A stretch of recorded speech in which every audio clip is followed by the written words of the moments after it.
My name is Clara, and I work at Gate C23 at the airport in Charlotte.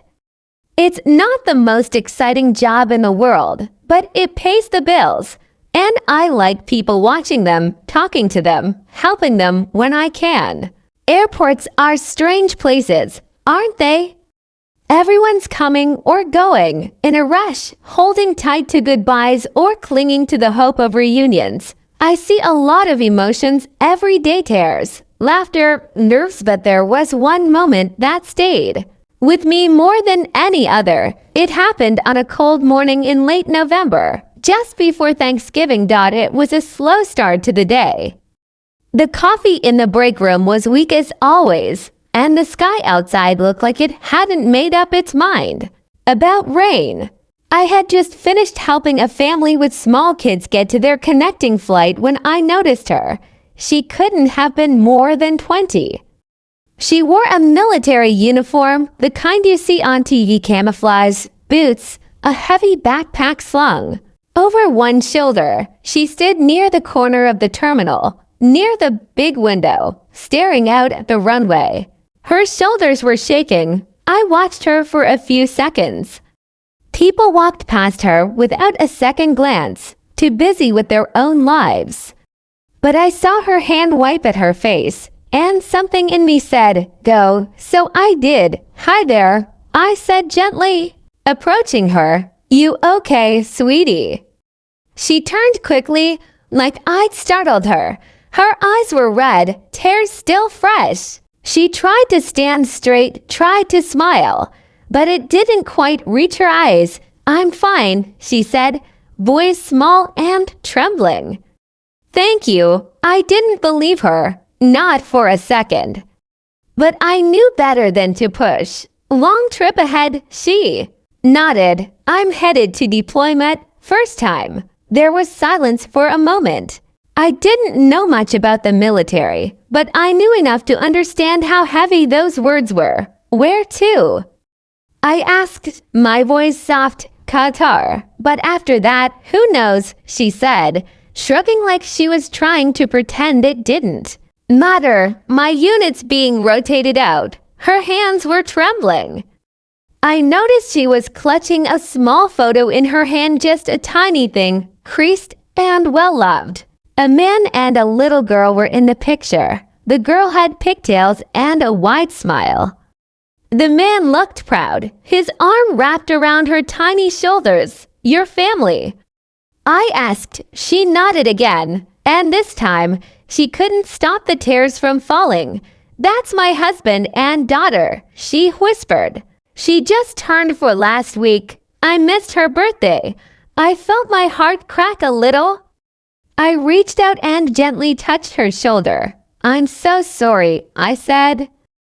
"That must be really hard." She looked down, as if embarrassed by her emotions. "I'm supposed to be tough," she muttered. "We're trained to be strong." But I didn't know it would hurt this much. I took a deep breath and pulled a tissue from my pocket. I always keep a few. You'd be surprised how often people cry at airports. You don't have to be strong every second, I said. Sometimes the strongest thing you can do is let it out. She looked at me, really looked at me, like no one had said that to her before. We stood there for a while, not saying much, just breathing, just being.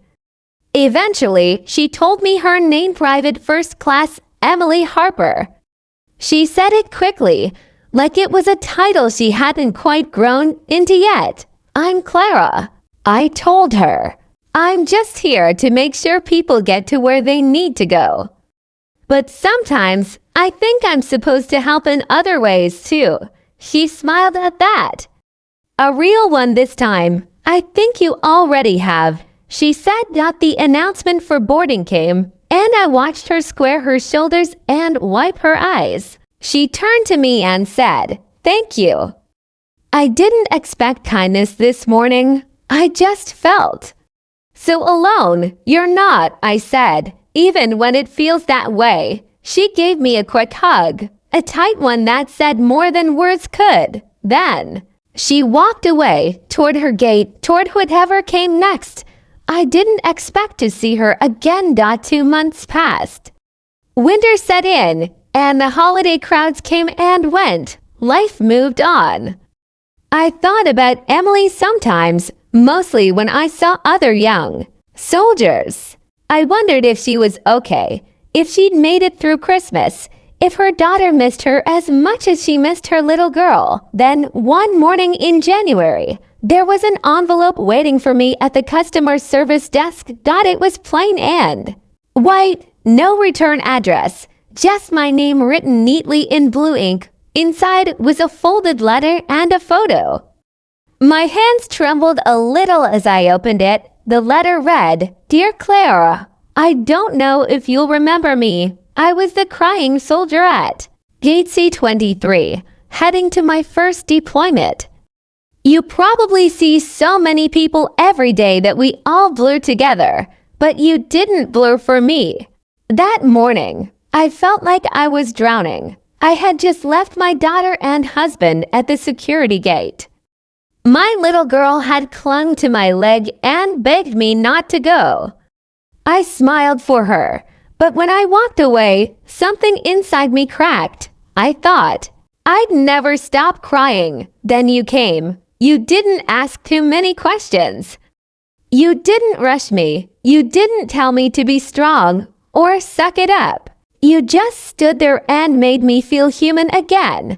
That meant everything to me.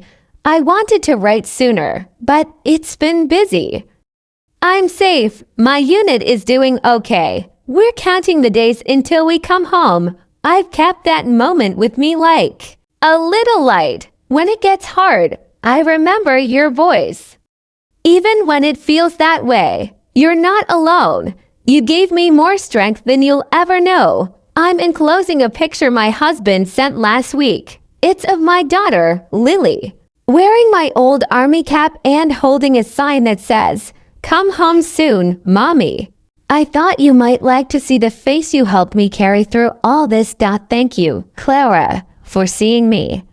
For caring. With all my heart. PFC. Emily Harperry held the photo in my hands for a long time. Lily had the same bright eyes as her mom. The same soft smile. She looked proud, even though she was still just a kid. I imagined her waiting by the window for her mom to return. I sat down on the bench near the gate and cried for a while. Quiet tears, grateful ones.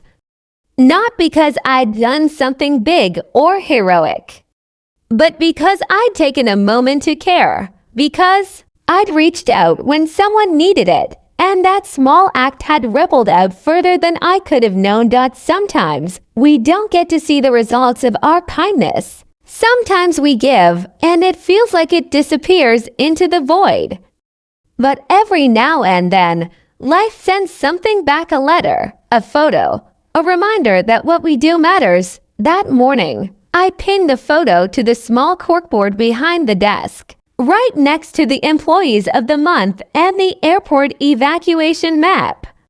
People come by and look at it sometimes. They ask me who the little girl is, and I smile. That's Lily, I say. Her mom's a soldier, a brave one, and one day she's coming home.